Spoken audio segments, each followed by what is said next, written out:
Good morning, good afternoon, good evening to all of you, depending on which part of the world from where you are participating in this program. It is my privilege to talk to you, and I thank the organizers of Spectra for granting me this opportunity. Spectra, which is a digital avatar of Praxis, is probably the single most attended PR event on the planet. Over the last 8 years, the annual event has become a pilgrimage of sorts for PR practitioners, where the young and the old, the small and the big, the consultant and the client, and other stakeholders of our ecosystem come together to get a glimpse of what is new and what is shaping our world of public relations. I would not hesitate to say that Praxis earlier and Spectra now is the biggest integrator of the public relations industry in India.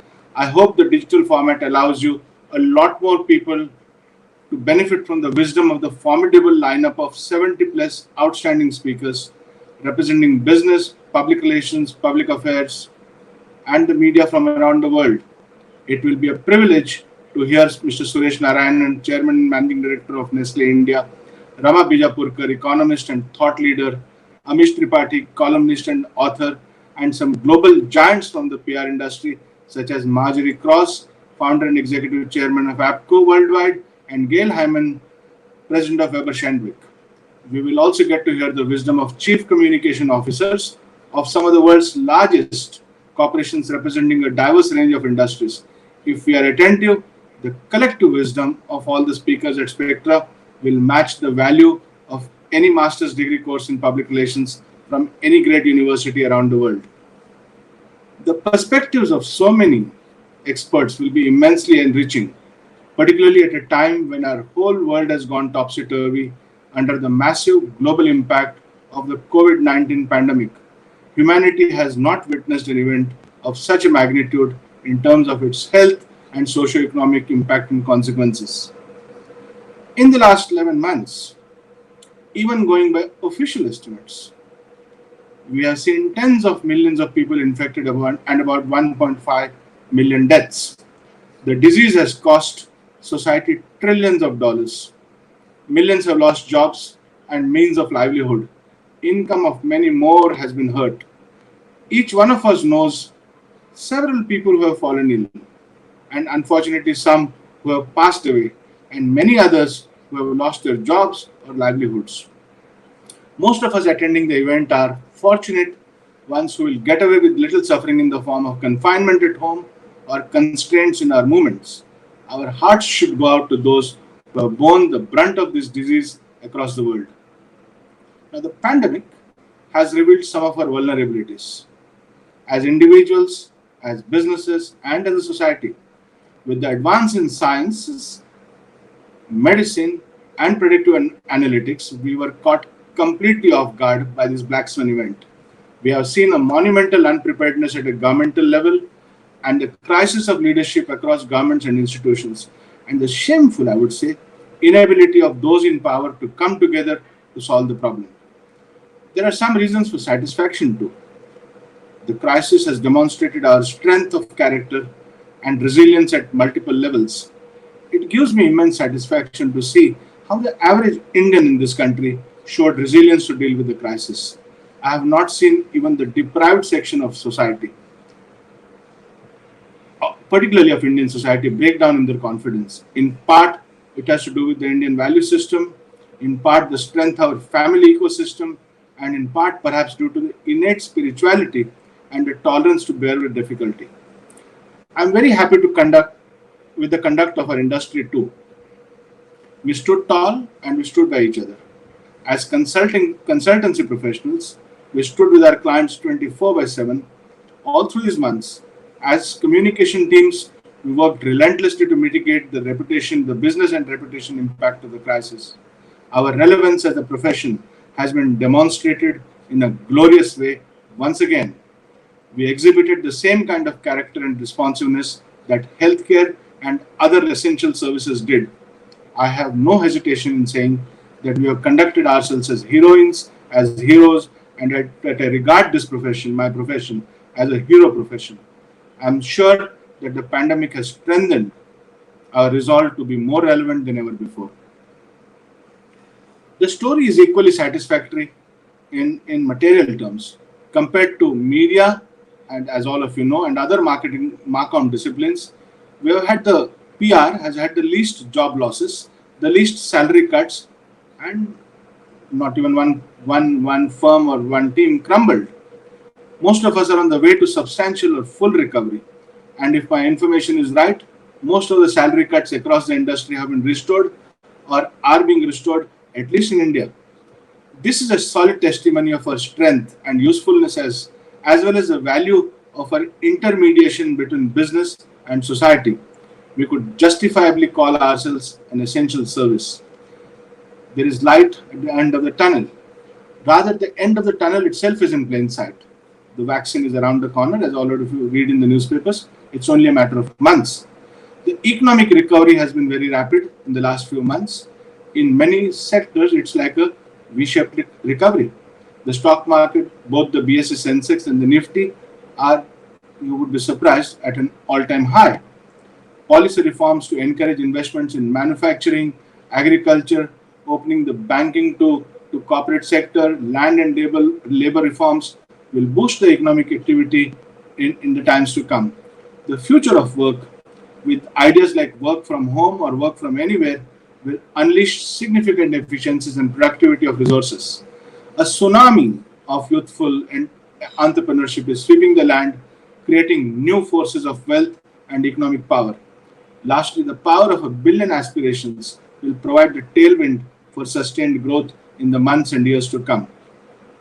Now, while FY21, that is the year ending March, may show a small contraction in GDP, Indian GDP, we should expect growth picking up in the years ahead.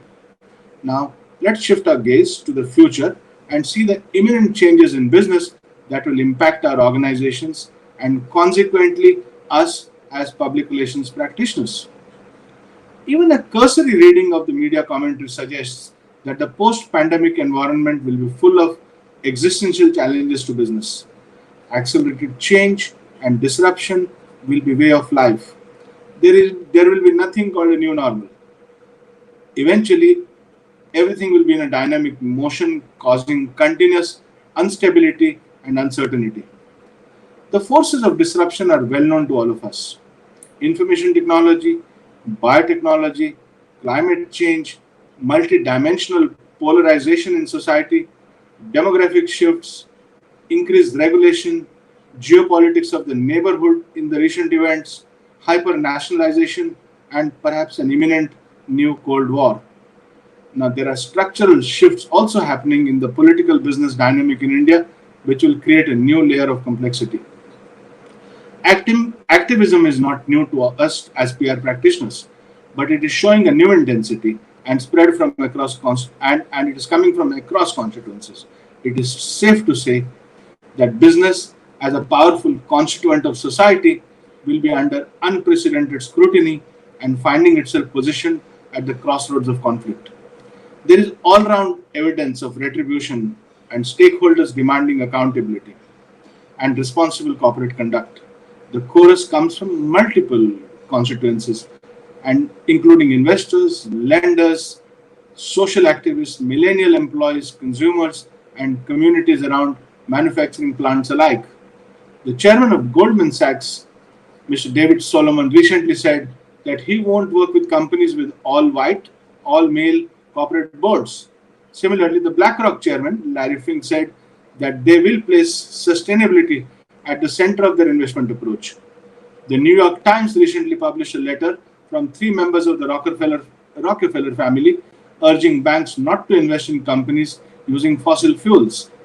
The Harvard Business Review, and this is really out of the way, in 2019 survey of the world's best CEOs, assigned a 30% weightage to the ESG track record of the company, and ESG, as you know, stands for environment, social, and governance, in ranking the CEOs.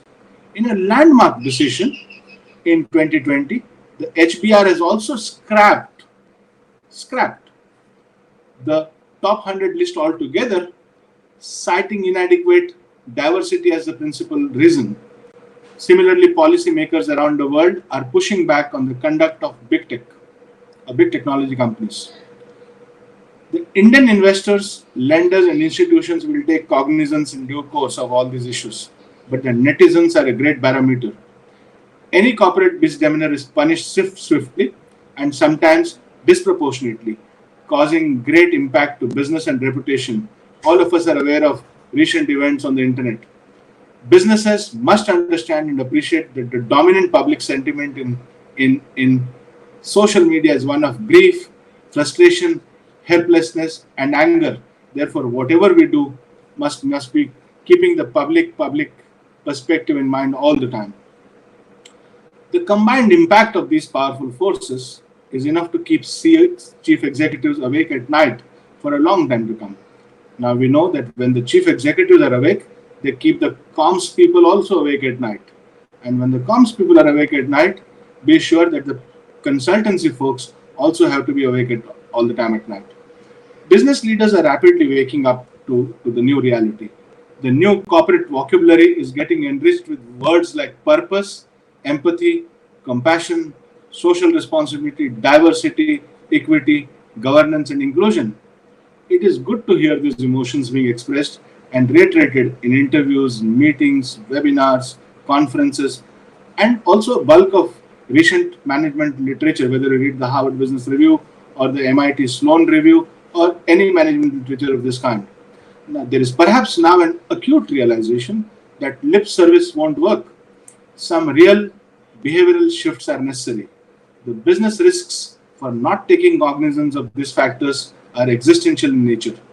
The investors and the lenders are the first to recognize this risk to their portfolios and are therefore leading the chorus for change. I sincerely hope these financial institutions also themselves practice what they preach to their investing companies. What does this unprecedented situation mean for the future of public relations, short term, mid term, or long term? The question is well worth some deep reflection. Is the profession ready for delivering on these challenges? How prepared are we to serve our firms and clients? What is the delta in our individual and our collective competencies as communication consultants or communication teams in-house? How do we change and evolve at the rate of stakeholder expectations, whether the stakeholder is your company or the stakeholders externally or your senior colleagues within the organization or junior colleagues within the organization? How do we get ready to help our clients or our businesses navigate through this turbulence which doesn't seem like ending anytime soon? The question is, are we putting in the required effort to delivering on our responsibilities and obligations? Our role as lookouts, like in the ship, as conscience keepers of organizations and arbitrators of conflict, demand a certain learning agility which will be the key to our success. Now, there's a powerful motivation for us to change and evolve, which is a massive opportunity embedded in the current challenges and complexities. To borrow a phrase from Mr. Anand Mahindra, one of the most respected businessmen in India, this situation represents a rise moment for all of us. We should seize this opportunity to evolve and grow at the speed of stakeholder expectations. Otherwise, we will get marginalized. We must now take a hard look at some requirements for these transitions. Now, these are my personal views, but it's worth sharing them with all of you.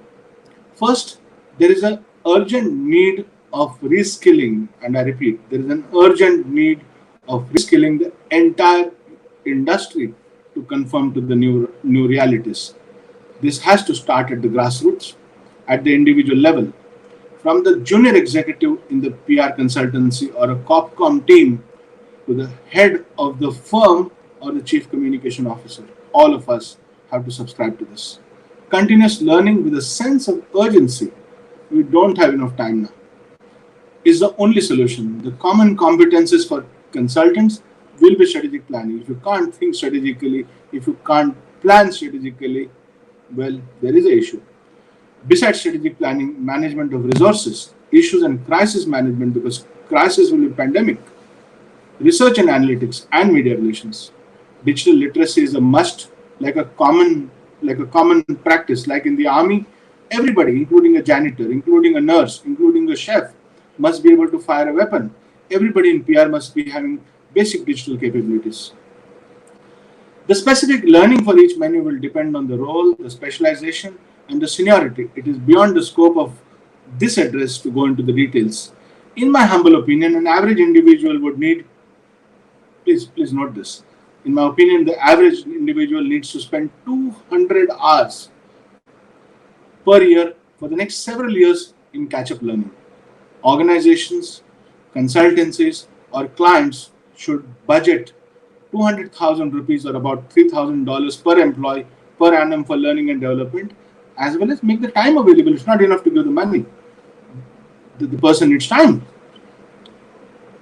The L&D opportunities must be democratized for all. Learning and development or special programs should not be only for a few chosen hypos or favorites. It should be for everyone in the firm or the comms team. There is simply no other option to this investment. There will arguably be some bad apples who don't want to learn. Well, don't worry about them. We have the choice of showing them the door when the time comes. Second, there's a pervasive, and I'm repeating this, there's a pervasive crisis of leadership in the PR industry, but this is not true only for PR.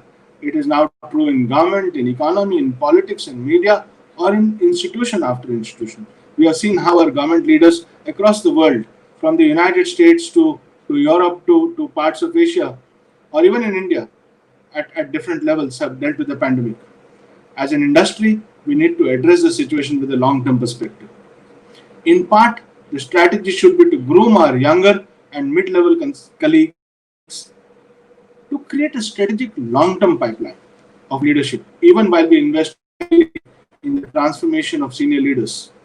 We should look for new leaders beyond the incestuous confines of our industry, where most of the people look alike, think alike, act alike, and hire alike. Diversity of talent from other disciplines like media, legal, management consulting, the social sector, research and analytics will enrich our gene pool to deliver on the strategic challenges facing our clients. Third, I would recommend that we create an industry-wide alliance involving consultancies, clients, PR academia, media, NGOs, and other policy influencers. A continuous dialogue will help keep all the critical issues in focus, enabling various constituents to take the desired corrective actions. I would recommend someone like some institution like or organization like Reputation Today or the Promise Foundation to take the lead in hosting such dialogues on a biannual basis, even on the sidelines of maybe SPECTRA or Praxis next year. The trade and professional bodies should take the lead in helping the constituents address the issues. Fourth, there's an urgent need for a fresh look at the client consultancy remuneration model.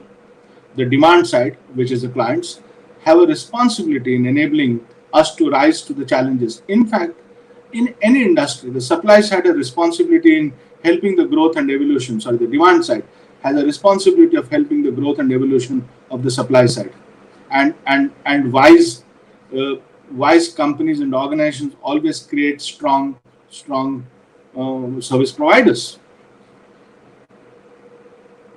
This will help us rise up to the challenges. A fixed retainer amount, as the current situation mostly goes, allowing scope creep does not leave much room for a PR firm for investments in learning and development or technology or digital tools and specialist resources, which in turn constrains our capability to serve our clients as well. And this is not about my firm or any specific firm. This is probably a industry-wide experience. India is a market with unmatched complexity and diversity of media, stakeholders and risks. Over here, we have 30,000 newspapers, 40 languages, and as much diversity and complexity of politics or sociology or media that you can think of. The Indian industry for 5,000 monthly retainer fee isn't adequate to leverage the myriad opportunities or address the strategic challenges that most client organizations now face. You must remember that we are getting into a very, very difficult, complex time in the history of our businesses. As clients, you are the larger partner in the relationship. Your benign understanding and support will help the PR consulting business to deliver well on your challenges and be a able partner to you. Fifth and lastly, let's universally embrace two words in our working model: clarity of program objectives as the client's responsibility, and diagnostics before prescription as the consultancy's responsibility. This will channelize effort, reduce wastage and frustration, allowing us to focus more on the outcomes. I have taken the liberty of sharing my thoughts at an industry forum such as SPECTRA so that we can initiate a dialogue on some of these pertinent issues. In conclusion, I would call on everybody to join hands together in seizing the opportunities presented by a very unique situation. The future outlook for PR is very favorable compared to advertising, media, or many other consulting disciplines. And I keep talking to a large number of people across the board. And this is a firm belief I have that PR has a better outlook in the times to come. As Winston Churchill said, never waste a good crisis, or never, the actual words are never let a good crisis go to waste. It is our moment and we should do our best. Thank you very much. All the best.